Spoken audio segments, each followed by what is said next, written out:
Punjabi radio USA ਪੇਸ਼ ਕਰਦਾ ਹੈ ਅੱਜ ਦਾ ਦਿਨ ਸਿੱਖ ਇਤਿਹਾਸ ਵਿੱਚ।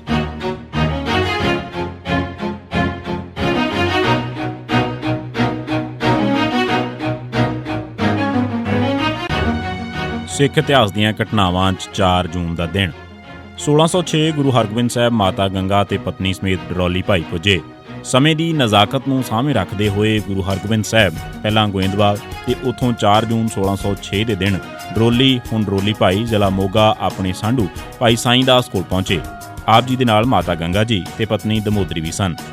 ਗੁਰੂ ਸਾਹਿਬ ਇਸ ਪਿੰਡ 'ਚ ਤਕਰੀਬਨ 1.5 ਸਾਲ ਰਹੇ ਤੇ ਦਸੰਬਰ 1607 ਦੇ ਅਖੀਰ 'ਚ ਉੱਥੋਂ ਗੋਇੰਦਵਾਲ ਸਾਹਿਬ ਵਾਪਸ ਮੁੜ ਆਏ। 1916 ਗਦਰੀ ਆਗੂ ਈਸ਼ਰ ਸਿੰਘ ਢੁੱਡੀਕੇ ਨੂੰ ਫਾਂਸੀ ਲਾਈ ਗਈ। ਗਦਰ ਲਹਿਰ ਖਤਮ ਹੋਣ ਮਗਰੋਂ ਤਕਰੀਬਨ ਸਾਰੇ ਗਦਰੀ ਆਗੂ ਗ੍ਰਿਫਤਾਰ ਕਰ ਲਏ ਗਏ। ਇਹਨਾਂ ਨੂੰ ਵੱਖ-ਵੱਖ ਤਰੀਕਾਂ ਤੇ ਫਾਂਸੀ ਦਿੱਤੀ ਗਈ। ਭਾਈ ਈਸ਼ਰ ਸਿੰਘ ਢੁੱਡੀਕੇ ਨੂੰ 4 ਜੂਨ 1916 ਦੇ ਦਿਨ ਫਾਂਸੀ ਦਿੱਤੀ ਗਈ ਸੀ। 1927 ਬਾਬਾ ਖੜਕ ਸਿੰਘ 3 ਸਾਲ ਦੀ ਕੈਦ ਮਗਰੋਂ ਰਿਹਾ। 4 ਜੂਨ 1927 ਦੇ ਦਿਨ ਬਾਬਾ ਖੜਕ ਸਿੰਘ 5 ਸਾਲ ਦੀ ਕੈਦ ਕੱਟ ਮਗਰੋਂ ਰਿਹਾ ਹੋ ਗਏ। ਆਪ ਨੂੰ 4 ਅਪ੍ਰੈਲ 1922 ਦੇ ਦਿਨ 3 ਸਾਲ ਦੀ ਕੈਦ ਹੋਈ ਸੀ। ਖੜਕ ਸਿੰਘ ਡੇਰਾ ਗਾਜ਼ੀ ਖਾਨ ਜੇਲ੍ਹ 'ਚ ਬੰਦ ਸੀ। ਇਸ ਜੇਲ੍ਹ 'ਚ ਸਿੱਖਾਂ ਨੂੰ ਦਸਤਾਰ ਪਹਿਨਣ ਦੀ ਇਜਾਜ਼ਤ ਸੀ। 22 ਜਨਵਰੀ 1923 ਦੇ ਦਿਨ ਜੇਲ੍ਹ ਸੁਪਰਡੈਂਟ ਨੇ ਸਿੱਖਾਂ ਨੂੰ ਬੈਰਕਾਂ 'ਚ ਬੰਦ ਕਰਕੇ ਨੰਬਰਦਾਰ ਤੇ ਵਾਰਡਨ ਮੰਗਵਾ ਕੇ ਜ਼ਬਰਦਸਤੀ ਸਿੱਖ ਕੈਦੀਆਂ ਦੀਆਂ ਦਸਤਾਰਾਂ ਲੁਹਾ ਲਈਆਂ। ਜਦ ਖੜਕ ਸਿੰਘ ਦੀ ਦਸਤਾਰ ਖੋਈ ਗਈ ਤਾਂ ਉਸਨੇ ਆਪਣੇ ਕਛਹਿਰੇ ਨੂੰ ਛੱਡ ਕੇ ਸਾਰੇ ਕੱਪੜੇ ਲਾ ਕੇ ਸੁਪਰਡੈਂਟ ਨੂੰ ਫੜਾ ਦਿੱਤੇ। ਇਸ ਮਗਰੋਂ 13 ਹੋਰ ਕੈਦੀਆਂ ਨੇ ਵੀ ਕੱਪੜੇ ਲਾ ਦਿੱਤੇ ਤੇ ਕਿਹਾ ਕਿ ਅਸੀਂ ਉਦੋਂ ਹੀ ਕੱਪੜੇ ਪਾਵਾਂਗੇ ਜਦੋਂ ਸਾਨੂੰ ਦਸਤਾਰਾਂ ਮਿਲਣਗੀਆਂ। ਖੜਕ ਸਿੰਘ ਨੂੰ 3 ਸਾਲ ਦੀ ਕੈਦ ਹੋਈ ਸੀ, ਪਰ ਕੱਪੜੇ ਨਾ ਪਾਉਣ ਤੇ ਸਿਰਫ ਕਛਹਿਰੇ 'ਚ ਰਹਿਣ ਕਰਕੇ ਉਸ ਦੀ ਕੈਦ 2 ਸਾਲ ਵਧਾ ਦਿੱਤੀ ਗਈ ਸੀ। ਯਾਨੀ ਉਹ 3 ਦੀ ਥਾਂ 5 ਸਾਲ ਜੇਲ੍ਹ 'ਚ ਰਹੇ ਤੇ ਜਿਸਮ ਤੇ ਕੋਈ ਕੱਪੜਾ ਨਾ ਪਾਇਆ। ਉਹ ਜੇਲ੍ਹ 'ਚੋਂ ਕਛਹਿਰੇ ਨਾਲ ਹੀ ਰਿਹਾ ਹੋਏ। 1984 ਭਾਰਤੀ ਫੌਜ ਨੇ ਦਰਬਾਰ ਸਾਹਿਬ ਤੇ 125 ਹੋਰ ਗੁਰਦੁਆਰਿਆਂ ਤੇ ਹਮਲਾ ਕਰ ਦਿੱਤਾ ਤੇ ਸੈਂਕੜੇ ਸਿੱਖ ਸ਼ਹੀਦ ਹੋਏ। 3-4 ਜੂਨ 1984 ਦੀ ਅੱਧੀ ਰਾਤ ਵੇਲੇ ਫੌਜ ਨੇ ਦਰਬਾਰ ਸਾਹਿਬ ਦਾ ਬਿਜਲੀ ਪਾਣੀ ਦਾ ਕਨੈਕਸ਼ਨ ਕੱਟ ਦਿੱਤਾ। ਸਵੇਰੇ 4:40 ਤੇ ਭਾਰਤੀ ਫੌਜ ਨੇ ਦਰਬਾਰ ਸਾਹਿਬ ਤੇ ਹਮਲਾ ਕਰ ਦਿੱਤਾ। ਸਭ ਤੋਂ ਪਹਿਲਾਂ ਅੱਗੇ ਭੇਜੀਆਂ ਜਾਣ ਵਾਲੀਆਂ 4 ਪਿਆਦਾ ਬਟਾਲੀਅਨਾਂ ਤੇ 2 ਕੰਪਨੀਆਂ ਦੀ ਗਿਣਤੀ ਦੇ ਬਰਾਬਰ ਕਮਾਂਡੋ ਸਨ। ਇਸ ਪਹਿਲੀ ਹਮਲਾਵਰ ਫੌਜ ਨੂੰ ਇੰਜ ਵੰਡਿਆ ਗਿਆ ਸੀ: ਅਕਾਲ ਤਖ਼ਤ ਸਾਹਿਬ ਤੇ ਦਰਬਾਰ ਸਾਹਿਬ ਦੀਆਂ ਉੱਤਰ ਪੱਛਮੀ ਬਾਹੀਆਂ, ਘੰਟਾ ਘਰ ਤੋਂ ਅਕਾਲ ਤਖ਼ਤ ਸਾਹਿਬ ਤੱਕ ਦਾ ਇਲਾਕਾ, 1 ਪਿਆਦਾ battalion, 1 company para commando, 1 company special border force, Darbar Sahib ਵਾਸਤੇ ਕਮਾਂਡੋ ਟੋਲਿਆਂ ਦੀ ਹੱਲਾ ਬੋਲ ਟੋਲੀ। ਉਸ ਤੋਂ ਬਾਅਦ ਦਰਬਾਰ ਸਾਹਿਬ ਦੀ ਦੱਖਣੀ ਤੇ ਪੂਰਬੀ ਬਾਹੀਆਂ, ਆਟਾ ਮੰਡੀ, ਸਿੱਖ ਰੈਫਰੈਂਸ ਲਾਇਬ੍ਰੇਰੀ, ਮੰਜੀ ਸਾਹਿਬ, ਬਾਬਾ ਅਟਲ ਵਾਲੀ ਸਾਈਡ ਤੇ 1 ਪਿਆਦਾ ਬਟਾਲੀਅਨ। ਇਸ ਤੋਂ ਇਲਾਵਾ ਇਹਨਾਂ ਸਾਰੀਆਂ ਵਾਸਤੇ ਰਿਜ਼ਰਵ 1 ਪਿਆਦਾ ਬਟਾਲੀਅਨ, ਘੇਰਾਬੰਦੀ ਲਈ 1 ਪਿਆਦਾ ਬਟਾਲੀਅਨ।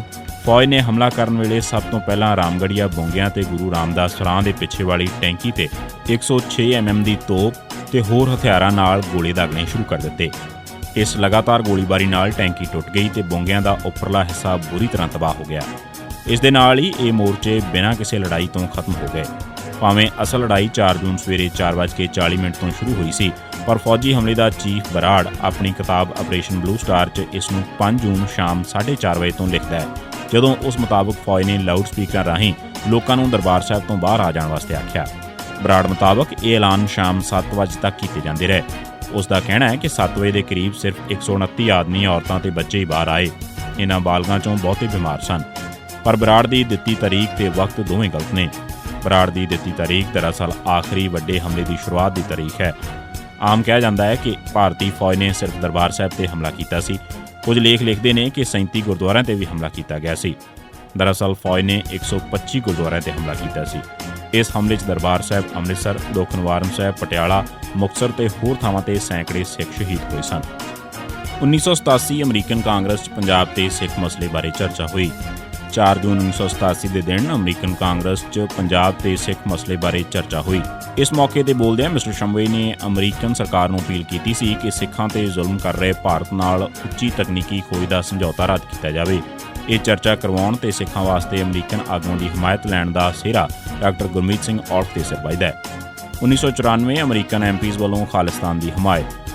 4 ਜੂਨ 1984 ਦੇ ਦਿਨ ਦਰਬਾਰ ਸਾਹਿਬ ਤੇ ਹਮਲੇ ਦੀ ਵਰ੍ਹੇਗੰਢ ਦੇ ਮੌਕੇ ਅਮਰੀਕਾ ਦੀ ਕਾਂਗਰਸ ਦੇ 12 ਮੈਂਬਰਾਂ ਨੇ ਪਾਕਿਸਤਾਨ ਤੇ ਭਾਰਤ ਵਿਚਕਾਰ ਖਾਲਿਸਤਾਨ ਦੀ ਬਫਰ ਸਟੇਟ ਕਾਇਮ ਕਰਨ ਦੀ ਮੰਗ ਕੀਤੀ ਸੀ। ਇਸ ਮੁਹਿੰਮ ਦਾ ਸਿਹਰਾ ਡਾਕਟਰ ਗੁਰਮੀਤ ਸਿੰਘ ਔਲਖ ਦੇ ਸਿਰ ਤੇ ਸੀ, ਜਿਸ ਨੇ ਅਮਰੀਕਨ ਕਾਂਗਰਸਮੈਨ ਕੋਲੋਂ ਇਹ ਬਿਆਨ ਦਵਾਇਆ ਸੀ। ਇਹ ਸੀ ਸਿੱਖ ਇਤਿਹਾਸ ਦੀਆਂ ਘਟਨਾਵਾਂ 'ਚ 4 ਜੂਨ ਦਾ ਦਿਨ। ਸੁਣਦੇ ਰਹੋ ਪੰਜਾਬੀ ਰੇਡੀਓ USA।